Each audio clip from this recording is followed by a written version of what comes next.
जय हिंद दोस्तों, मैं सत्यम कुमार आप लोगों का स्वागत करता हूं दरोगा अड्डा पे। ये वीडियो उन लोगों के लिए है जो ऑब्जेक्टिव टाइप जीके का जो संबंधी जो भी एग्ज़ाम है जो देते हैं, जैसे बीपीएससी पीटी हुआ, बिहार एसआई हुआ, बिहार सचिवालय हुआ, बिहार एसएससी हुआ, रेलवे एसएससी, उसका जो भी कांस्टेबल टाइप जो एग्ज़ाम हुए उसमें इसका बहुत बड़ा महत्व है जीके का। और कम से कम 25 से 30 नंबर का क्वेश्चन आप लोगों को इसमें से देखने को मिलता है। तो आधुनिक भारत से भी क्वेश्चन बहुत सारे रहते हैं। अभी हिस्ट्री का जो वो है चल रहा है, हिस्ट्री का क्लास चल रहा है जिसमें आधुनिक भारत की हम चर्चा करेंगे। और मैंने एक दो वीडियो भी इससे पहले बना चुके हैं। साथ ही हमने इससे पहले आपको बताया कि आधुनिक भारत में जब यूरोपीय कंपनी का आगमन होता है, पुर्तगाली आते हैं, किस तरह उनका जो स्थलीय मार्ग रोका जाता है, फिर वो किस तरह समुद्री मार्ग को खोजते हैं, खोजने के बाद फिर वो कहाँ पहुँचते हैं, वास्को डी गामा जी के द्वारा खोजा जाता है। फिर आने के बाद उनका मुलाकात जमूरी जो राजा थे, जमूरियन, उन्होंने उनका स्वागत करते हैं। स्वागत करने के बाद वो यहाँ से मसाला का सैंपल लेकर जाते हैं और बहुत सारा 60 गुना फ़ायदा भी कमाते हैं। इस तरह से मैंने आपका पिछले क्लास में चर्चा किया था। तो आज मैं आपको बताऊंगा कि डच और ईस्ट इंडिया कंपनी के, क्योंकि यही 2-3 कंपनियां ऐसी थी, व्यापारी थे जिन लोगों से क्वेश्चन आते हैं। बाद बाकी जो आए थे, फ्रांस हो गया, स्पेनिश हो गए, इनसे ज़्यादा क्वेश्चन नहीं के बराबर ही पूछे जाते हैं। तो मैं आपको आइए डच के बारे में देखें कि डच का आगमन सबसे पहले 1602 में होता है। प्रारंभिक नाम हॉलैंड, नवीन नाम नीदरलैंड था। ये मैं आपको बता चुका हूँ कि डच का जो प्रारंभिक नाम था, प्रारंभिक नाम आपका हॉलैंड था और नवीनतम नाम नीदरलैंड है। अब हेड क्वार्टर कहाँ बनाए थे? तो मसूलीपट्टनम में। मसूलीपट्टनम आंध्र प्रदेश में पड़ता है, जो 1605 ईस्वी में। मसूलीपट्टनम कहाँ पड़ता है? आंध्र प्रदेश, 1605 में। ध्यान से देखिए, इधर उधर मत कीजिए। 1605 ईस्वी में उसका कहता है कि 21 वर्ष तक का व्यापार करने की अनुमति। जब वहाँ से डच आए थे तो हॉलैंड का सांसद जो था, उन्होंने डच को कहा कि आप 21 वर्ष तक भारत में व्यापार करने का उनका एक रीट तैयार कर दिया कि आप व्यापार करने की अनुमति दी है कि आप 21 वर्ष तक आप वहाँ पे व्यापार कर सकते हैं। हॉलैंड के सांसद के द्वारा यह कहा गया। फिर 1610 में चंद्रगिरी के राजा ने डच को पुलिकट दे दिया। 1610 ईस्वी में जो चंद्रगिरी के राजा थे 1610 ईस्वी में उन्होंने डच को पुलिकट दे दिया। पुलिकट मतलब जो अभी वर्तमान में तमिलनाडु है, वो दे दिया। डचों ने उसे अपना हेड क्वार्टर बना लिया। डचों ने उसको अपना हेड क्वार्टर बना लिया। किसको? पुलिकट को। लेकिन डच जो है पुलिकट को पुलिकट नहीं कहते थे, गैलरिया कहते थे। डच पुलिकट को गैलरिया कह के बुलाते थे। पुलिकट उनको कहने ही नहीं आता था।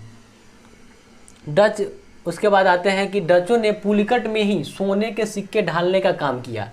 डच जब पुलिकट उनको मिला तो सबसे पहले उन्होंने पुलिकट में ही सोने का सिक्का को ढालने का काम किया। और उस सोने के सिक्का को नाम उन्होंने सोने का सिक्का नहीं कहा, स्वर्ण पैगोटा कहा। स्वर्ण कहने ही नहीं आता था। उन्होंने सबसे पहले तो गैलरिया कहे, उन्होंने पुलिकट को गैलरिया कह दिया, कहने नहीं आया। उसका डचों ने सोने के सिक्का नहीं कहकर स्वर्ण पैगोटा कहा, बोलने नहीं आने के कारण। फिर 1650 में डचों ने पटना के आसपास कासिम बाजार में रेशम चक्री का उद्योग लगाया। फिर 1650 का दौर शुरू होता है। उस समय पटना के आसपास, यही बिहार की राजधानी पटना के आसपास कासिम बाजार में, एक कासिम बाजार था, उसी में कासिम बाजार में रेशम चक्री का उद्योग लगाया। और उद्योग लगाने के बाद 1653 में औरंगजेब ने मात्र 3.5 लाख का मासिक टैक्स लेकर बिहार, बंगाल, उड़ीसा को उद्योग में लगाने को दे दिया। डच जब पटना के पास कासिम बाजार में रेशम चक्री का उद्योग को स्थापित कर लिए, उसके बाद क्या होता है कि फिर 3 साल बाद औरंगजेब ने भी कहा कि चलिए जो बिहार, बंगाल और उड़ीसा है उसमें कुछ खाली जगह, कुछ प्रांत खाली था, उसमें आप अपना उद्योग लगा सकते हैं। उसके लिए वह टैक्स का डिमांड किया। जो टैक्स का टैक्स था 3.5 लाख रुपया जो है मासिक टैक्स जो है डच कंपनी पर बांध दिया गया कि चलिए आप इतना दीजिए और आप व्यापार कीजिए। फिर डच अब आता है, व्यापार चलता रहा इस तरह से।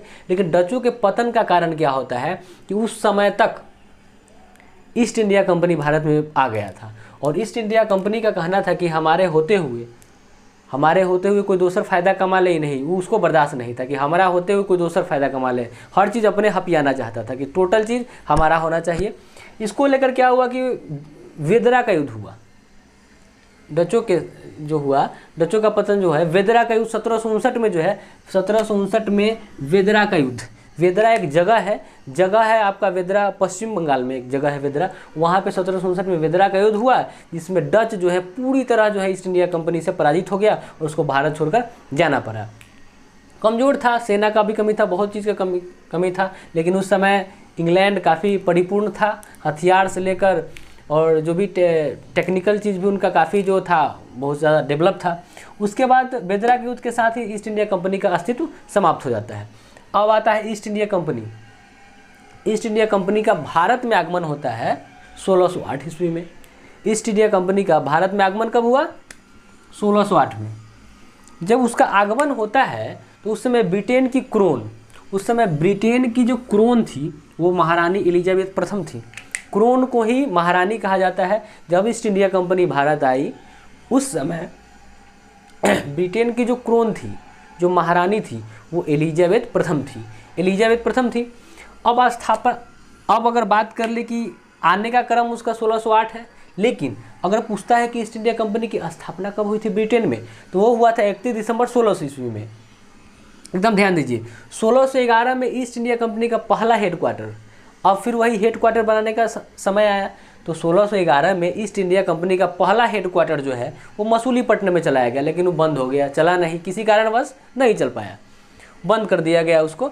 फिर 1613 में प्रथम सफल जो हेडक्वार्टर बना वो आपका सूरत में बनता है, जो सफल रहा।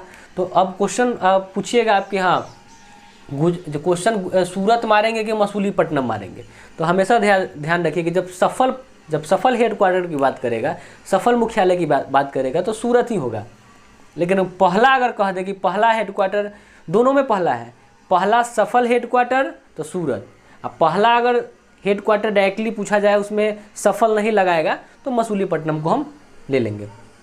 चलिए हो गया। उसका तत्कालीन उस समय जब आया था, जब ईस्ट इंडिया कंपनी जब 1608 में भारत आया, उस समय तत्कालीन राजा कौन थे? तो राजा थे उस समय आपका अकबर के पुत्र जहांगीर, क्योंकि उस समय तक जब ये कैप्टन हॉकिंस जब आते हैं यहाँ पे, कैप्टन हॉकिंस जब आते हैं महारानी का प्रस्ताव पत्र लेकर कि हम आपके भारत में कंपनी चलाना चाहते हैं, उसका प्रस्ताव लेकर आया। उस समय आया वो अकबर से मिलने, लेकिन वो अकबर उस समय तक मर गए थे, उनका पुत्र जहांगीर था, ठीक है, जहांगीर थे। तो भारत आने वाले अगर बात किया जाए कि पहला अंग्रेज कहेगा कि भारत आने वाला प्रथम अंग्रेज कैप्टन हॉकिंस थे, कैप्टन हॉकिंस थे।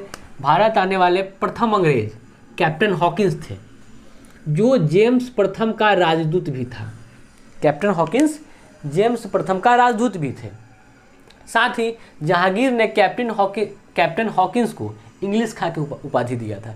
जहांगीर जो थे, जहांगीर ने कैप्टन हॉकिंस को इंग्लिश खान की उपाधि दिया था, और साथ ही 400 मनसब भी दिए। मनसब उस समय एक ज़मीन का टुकड़ा होता है, तो 400 मनसब दिए कि आप यहाँ पर आइए, और उसका जो अनुरोध पत्र था, प्रस्ताव पत्र को एक्सेप्ट किए और जहांगीर, और कहे कि आप आइए व्यापार कीजिए।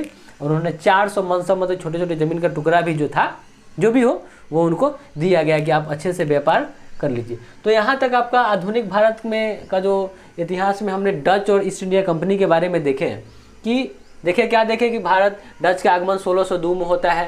प्रारंभिक नाम हॉलैंड, नया नाम नीदरलैंड, हेडक्वार्टर मसूलीपट्टनम में बनता है। 1605 में 21 वर्ष तक जो है हॉलैंड का संसद द्वारा उसको अनुमति दिया जाता है व्यापार करने का।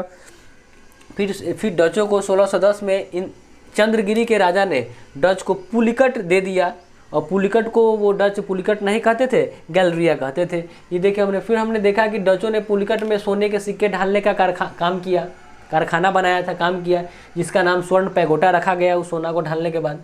1650 में पटना के पास कासिम बाजार में रेशम चक्री का उद्योग भी लगाया डच। उसके बाद फिर औरंगजेब बंगाल, बिहार और उड़ीसा क्षेत्र, बंगाल, और उड़ीसा क्षेत्र को 3.5 लाख का जो है मासिक टैक्स पर जो है दे दिया जाता है डचों को।